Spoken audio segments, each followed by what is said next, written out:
I'm Sandy Smith. I'm professor at the Faculty of Forestry, and the faculty is sponsoring this lecture series with LEAF and Green Infrastructure Ontario, or GEO. And so this is the second in our 4 speakers. We're having one each month.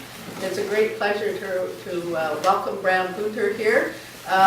We deliberately set this up when Emery and I were scheming about this back in late August. We thought, oh, this would be perfect. There's a municipal election on a week today. We were hoping for great things, great vision, and it would be great if someone from New York City was here to let us know a little bit about how that might work and how we can do it better. And I think with that, I'm just going to sort of give a background very quickly of Bram, and we always want to hear more from you than from me. So simply to say, Bram, Chief of Forestry, Horticulture and Natural Resources for New York City Parks Department. He's also the President of Natural Areas Conservancy, a new public-private partnership recently established to expand city efforts to conserve and restore thousands of acres of forests and wetlands. He joined the Parks Department in 1991 as a ranger, an urban park ranger, that's great. Eventually becoming the citywide director, he transferred to Central Forestry and saw the growth of the division and the creation of green streets and green infrastructure programs and the merger with the Natural Resources Group. His current position, he creates and executes parks policy programs on forestry, horticulture, green infrastructure, and ecological conservation. And I was pleased to see he has a master's from Yale. That was one of our models when we developed our Masters of Forest Conservation, was Yale's master's in forestry and forest and environmental concerns, and as well a BA in American literature. And I'm always impressed with the BA students that come into our program. Very impressive. Welcome, Brandon.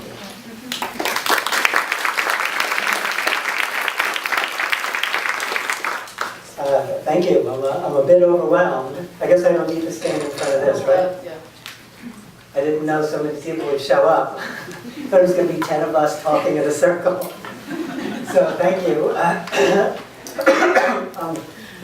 What I'm going to suggest is that instead of me speaking the whole time and then having questions at the end, tell me if you can't hear me, that you interrupt me whenever you want, and we sort of develop the back and forth throughout my presentation.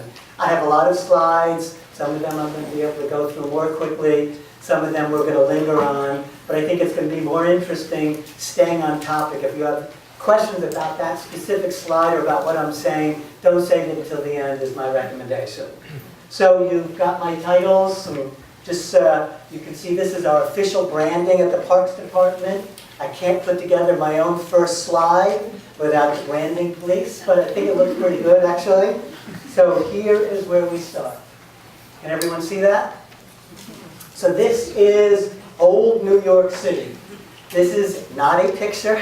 This is a rendering from New York City, specifically the island of Manhattan from 1609.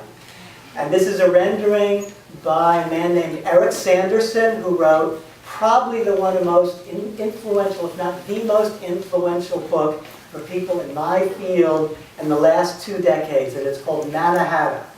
And it is a historical and future ecological look at New York City. So part of that book was putting together these types of renderings, and it gives a sense of our natural history. I want you to take into 2 things. You see that little piece all the way to the left?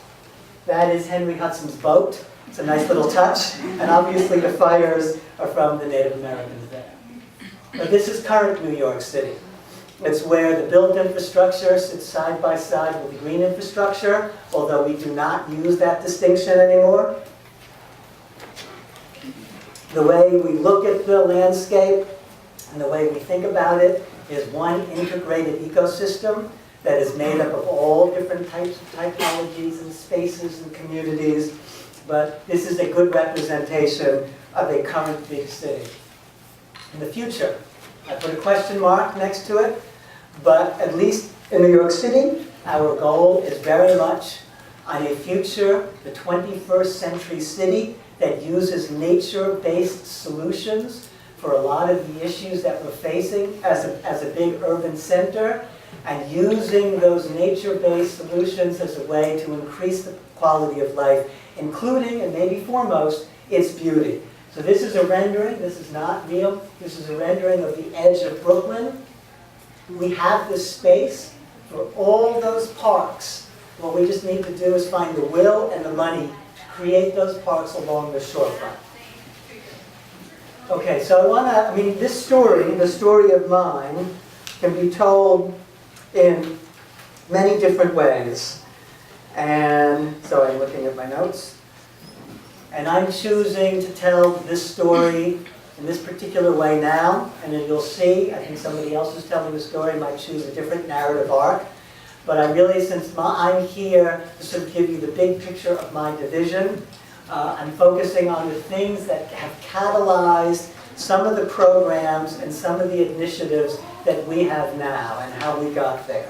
So I've divided this up into pivot points, as you can see. There are laws.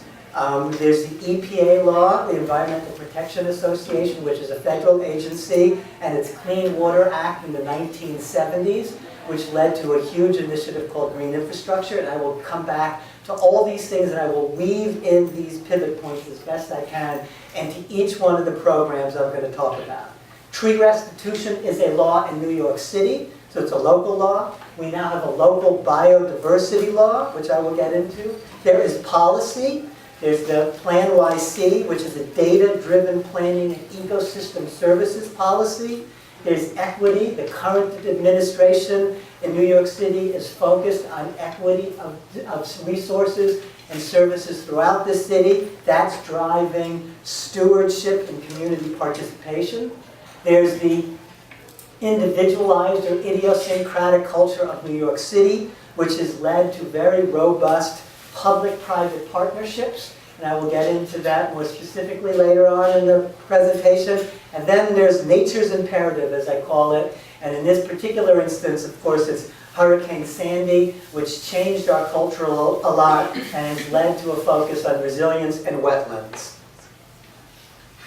All right, this is our mission. Not confused myself here. This is the mission of just my division. This is not the agency. The Parks Department is a big city agency. We have over 4,000 full-time employees, over 8,000 seasonal employees when you add to that, taking care of 30,000 acres of parkland, which is how much is in the New York City Department of Parks and Recreation's portfolio. There's other parkland owned by the National Park Service and by the state, but the city holdings is 30,000 acres. I'm not going to read that for you unless you want me to. I imagine you can read it on your own. And this, so to speak, is our canvas. I see ourselves, and I use this more in a literary way than a very specific way, although we do this. I see us as ecological engineers. We do a lot of engineering in my division, but as I said, for the purposes today, I use that more metaphorically. And every engineer and every artist needs a canvas. And this is our canvas. We have nearly 600,000 street trees. That is based upon our last census in 2005, and I'll get back to the census. We have nearly 2,600 green streets, about 1,650 freshwater wetland acres, almost 1,500 salt marsh acres, over 1,400 acres of grassland, over 5,100 acres of forest, and you can see by the pictures what they're representative of, and over an estimated 2 million trees in ornamental and landscaped parks. So here's how I'm dividing up the different programs in my division. I'm starting with creating and caring for new environments. That's street tree planting and green infrastructure. So much of what we do today is very data-driven. In fact, we consider ourselves, sometimes successfully, sometimes not so successfully, at the juncture between data, science, planning, design, long-term management, and monitoring. And that feedback loop, when things are working well, is very robust. That feedback loop can be weak, and it can lead to less successful programs. But as it relates to our management of street trees, our data revolution started in 1995, and these censuses, both in 1995, 2005, and the one coming up next year, are all volunteer-driven. Obviously, in 1995, it was all paper. In 2005, it was primarily paper.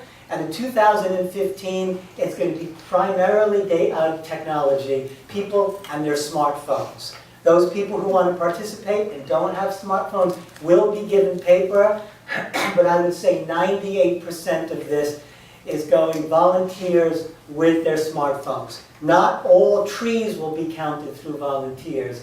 We imagine 50 to 60% will be collected by volunteers, 20 to 25% will be done by professional contractors, and then a bunch will, another 20% or so will be done by in-house foresters and gardeners and horticulturalists. But in 1995, this data collection effort led to policy. 30-day dead tree removal customer service commitment. Depending upon what's in the budget, sometimes we get more trees in a year and sometimes less trees. The amount of money in our budget now allows us to get to every New York City street tree, I emphasize street tree, within a 10-year rotation. The 2005 census, that data led to a partnership with the U.S. Forest Service and specifically Dave Nowak and his iTree database, and allowed us to quantify and value the ecological services of just the street trees, I want to emphasize here, and then led directly to the Million Trees Initiative and the massive expansion and the number of citizen tree stewards. This is just a pictorial of the benefits from street trees that we were able to get once we were through the iTree system. I show it to you both because it's important to be able to show what you're talking about. And this was, as I said, our pictorial. So let me just say something very quickly here before I move on. It has been my experience, and I've been doing this for 24 years, and I'm hoping that what I'm saying now somewhat becomes clear with the slides or evocative through the slides, is that to lead successful programs, to lead successful initiatives, which means having political support, having monetary support, and having community support, you have to, one, clearly define your goals and objectives. If they are not clearly defined, you're going to be less likely to succeed. You have to take those goals and objectives and be able to tell your story. Sometimes people talk about the elevator pitch or whatever terminology you want to use. I'd rather say storytelling, and you have to be able to customize that storytelling to your audience. You have to be able to seize the moment. Or another terminology is be shovel-ready, which means that you have to do good planning. Good planning allows you to seize the opportunities that are suddenly in front of you. If you're not done good planning, somebody else is going to seize that opportunity. Right now, there's a lot of money coming because of Hurricane Sandy. Because we've done so many years of planning, we are at the front of the line with our projects. And then lastly, of course, you have to have a quality product. Because no matter what kind of game you talk, if your product is not very good, somebody's going to see through it inevitably. So the Million Trees Initiative, in 2005, the then Mayor Bloomberg was faced with a report that said New York City's population is going to grow by 1 million people in the next 20 years. He gathered a lot of people and he says, what do? We're not going to increase in land mass. The city's going to grow to 9 million people. That's a lot of people jammed in to our land mass. How do we create for quality of life? How do we increase quality of life? Because we had just gone through the process with the Forest Service of mapping out our canopy cover, understanding the quality and quantity of our value, the economic value of our street trees, we said to them, look, you need to have a planting campaign as part of Plan YC. Here's the data. He was a data-driven mayor.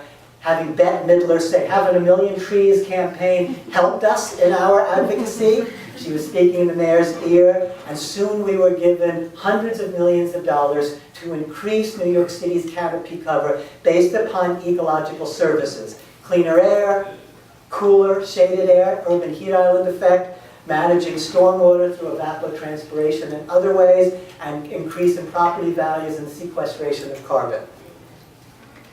Question. Yes? Just curious on setting clear goals. Trees versus canopy cover is a goal. Any comment on that?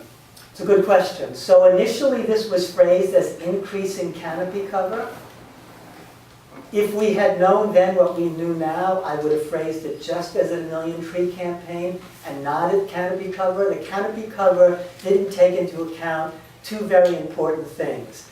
Rates of mortality. I mean, it's not that we were ignorant of mortality, but we didn't do the full math on that. Climate change and how that's increased mortality, which I'll get to. And then lastly, the fact that the canopy cover is harder to get your head around as community members than individual trees, a number behind trees. So I would phrase it now as trees and not canopy cover. Lastly, the last part is the increase in technology. We now know that we didn't have as much canopy cover as we thought based upon current LiDAR analysis. I won't tell you what it is, I'll get in trouble, but with the growing and evolving technology might not always be right on the canopy that you actually have.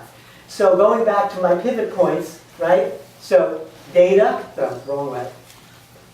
Data leads to policy and initiative. And in this case, because of our culture in New York City, also leads to public-private partnerships. I'm not going to spend time on this because somebody who works for me named James Ketchell is coming in December to talk specifically about the tree trust. But I want to highlight that in New York City, public-private partnerships have increased our capacity to get our work done by an order of magnitude. And the tree trust exists exclusively to increase our capacity to advance urban forestry programs in New York City. And because urban forestry and the transformation of the streetscape has become so important to New Yorkers, and not all communities can afford them, the Tree Trust works with business improvement districts, gets grants to go into communities to transform them, but they pay for it. So the rich neighborhoods pay for it. The poor neighborhoods, we look for grant subsidies, but it's the same goal, the transformation of the streetscape for beauty and for its ecological services, managing stormwater and local funding. Okay, green infrastructure. Green infrastructure, again, so back to my theme. Green infrastructure comes from the Clean Water Act. Clean Water Act in the 70s said you must have clean water at this level. New York City's harbor is not at that level. EPA gives us a consent decree, says if you don't figure it out, we're going to fine you every day. We sat back as a city, said, all right, how do we deal with this? Traditionally, you would build a lot of filtration plants at a huge expense both to build and maintain.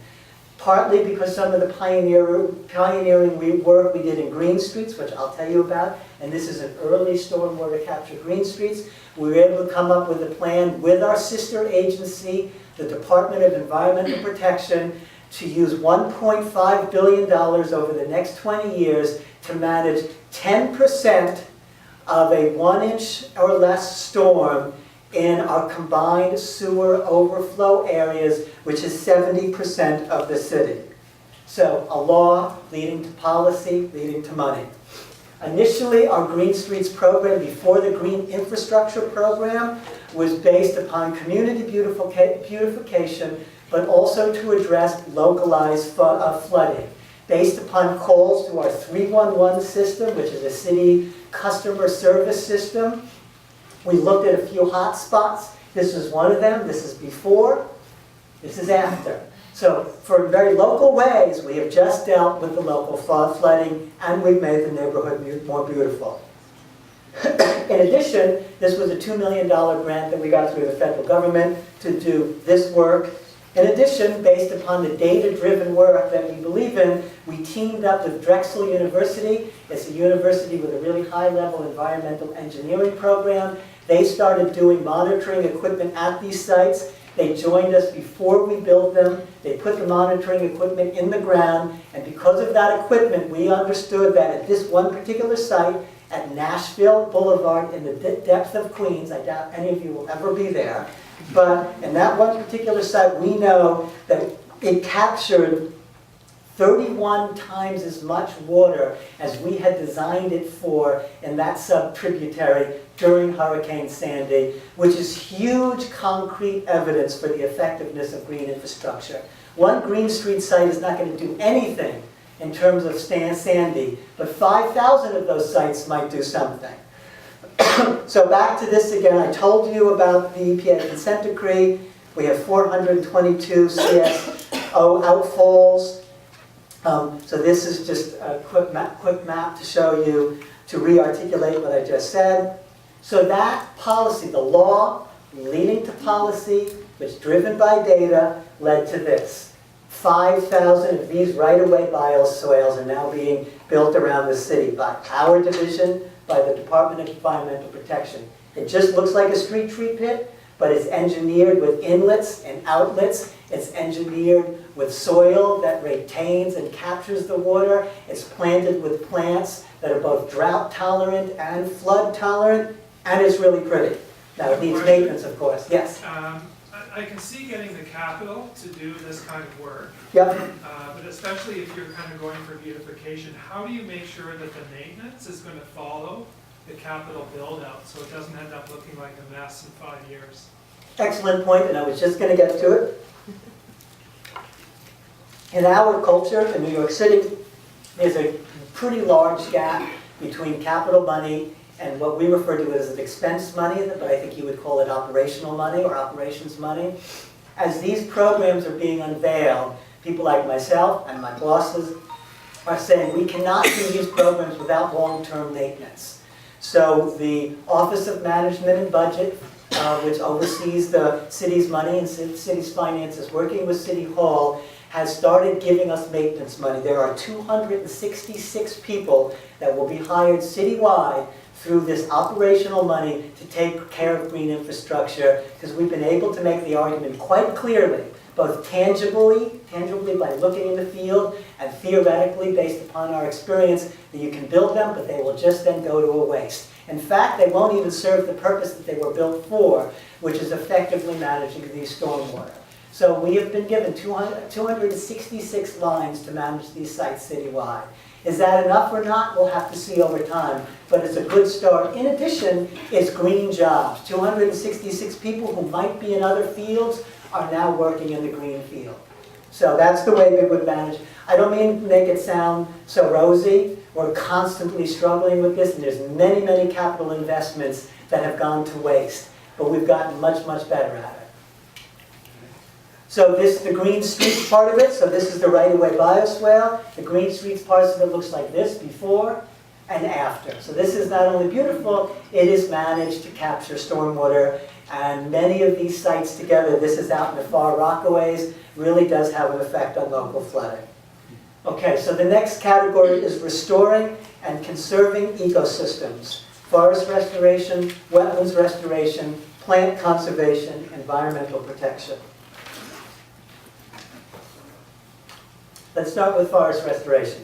This is an out-of-date map, so don't look at the numbers. I just wanted to give you a sense of the spread of our remnant forests. But because, again, of the data that we were getting from the Forest Service on the value of trees, mixed with the policy of million trees, we then had to identify these sites. Half of the million trees are going to be planted in these areas, and we had to figure out how to do it. Many of our forests look like this when you first got to them. To a certain extent, I've chosen the most dramatic slides, but I wanted you to see what a lot of these sites look like when we first got to them. We had figured out over the years that a lot of our site preparation work had to be based upon the type of invasive species that was dominant. So sometimes it's canopy gut, sometimes it's mugwort. You can read those species for yourself. But each one requires a little bit of its own unique timeline and a unique way of addressing it. So we got good at that, so we put that in place, and that's part of planning, of course. This is also a dramatic picture, although it's real. Not all sites look like this after site preparation. Our site preparations are done through capital contracts. You could never do them by hand, so we then hire a contractor that spends 2 to 3 years prepping a site. This was a particularly dramatic site, but that whole area was dominated by bittersweet vine and invasive Atlantis Norway maple trees. So here's a sort of blank slate here. Through volunteers, we're now out of the contractor period. We now recruit volunteers citywide, which really jump-started our citywide stewards as it relates to forests, like the censuses jump-started a generation of stewards around street trees. We bring them out for events. We call them events in the spring and the fall. All the plants that were grown, and I'll get into this a little bit more later, come from local botanical genetic stock collected by my staff at the Native Plant Center, fed to 4 local nurseries that we have 10-year contracts with that grow the trees according to our specifications and details. It comes back to us when they're in 1-gallon pots. We then work with these volunteers and we plant thousands and thousands and thousands of trees each planting season. Yes? Isn't there enough funding to actually pay people? No. Say that again? Isn't there enough funding to actually pay people instead? Like, why do you need volunteers? There is not enough funding. We would have to have used our operations budget, and there's not enough to do it. And there's no other way you can get some other funding? I mean, is that... Well, in the way New York City works, capital funding cannot I'm be... sure the federal government obviously has enough. Wouldn't the federal government have enough? Maybe they could take it from their war plans and... The federal government is not going to pay for in-house staff for a local municipality of New York City size and a budget. They will never do it. They will say that's your responsibility. If you've decided on this initiative, you pay for it. They will give us grants, and we can use those grants in a particular way, but they will never fund New York City to the level that we would need for in-house staff to do this type of work. So it's up to us to find out some system, so there comes the planning again. Yes, maybe we could do it through grants money, but grants, to a certain extent, it's an up and down game, but we knew that we could tap into volunteers, and since we see volunteers as critical to our long-term sustainability and community engagement, this was a nice way to have them come out instead of just say, look, come help us take care of the trees that your city planted. So that's why we chose this model. Other cities might do it other way, but this worked for us. I see there's a question back there. That's pretty dramatic site prep for this invasive species, so it looks like the whole thing was just cleared, and I was curious... But that was a dramatic picture. Yeah, no, that's fair enough. But I was just curious what the public, how the public reacted to that kind of site prep, or if there was, or was there public consultation or anything like that? Well, it's a good question. By and large, our natural areas, which are 10,000 acres of our 30,000 acres, therefore a third of our holdings, are pieces of land that have, what's the best way to put it? They're not well used, they're not well advocated for, so there hasn't been, until the last few years, much community interest in them. They were seen as kind of undeveloped spaces. For those in my field, they were considered special spaces. But one of the things that we are trying to do in our messaging now is get people to realize how important these spaces are to their communities. That's changed in part in the relationship that communities have with wetlands since Sandy, and I'll get into that. But these forest spaces were not a focal point of the communities. So no one said much now in relation to that type of site prep. Then, continuing our relationship with stewards, we can get them out again. If we have a relationship with them that is robust and intimate enough, they'll come back after the planting and help us maintain it. And then our goal, of course, is to turn it into something like this, which is a real forest in New York City, in Van Cortlandt Park. That forest doesn't really need our help. We are not going to go up there. That doesn't mean it's not battling invasive species on its own, but we're going to really leave it to itself, its own devices. Okay, wetlands restorations. Sorry, can yeah. you say how many trees and shrubs you're planting each year this way? Yes.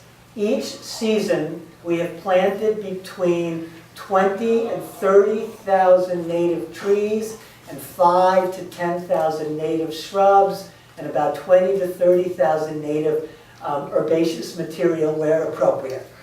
And that all comes from seed collection that leads to native stock. Yes? I'm going to expose my forestry background. I'm proud. Any thoughts of not making that a certified sustainable forest, say certified by FSC through Rainforest Alliance, and therefore do some management on it? Yes, it is something that we have just started to talk about. We haven't taken that step yet, and when I start talking about later on this advisory board that we formed through the Natural Areas Conservancy, that's the kind of thing we're talking about. So I think it'll be more relevant when I get to that slide. So the conversation has come up, but we haven't gone beyond the conversation at this moment. So wetlands. As I said about New York City, and I'm going a little fast, I'm sorry, because I have a lot of slides, and I know we have to be out of here at a certain time, but again, slow me down with your questions. This is where the Atlantic Ocean meets the Hudson River, and we have very unique wetlands complexes. We have 4 major complexes, as you can see yourself, and in that planning, the GIS, this mapping capacity has been so significant for us in our planning activities and our planning initiatives.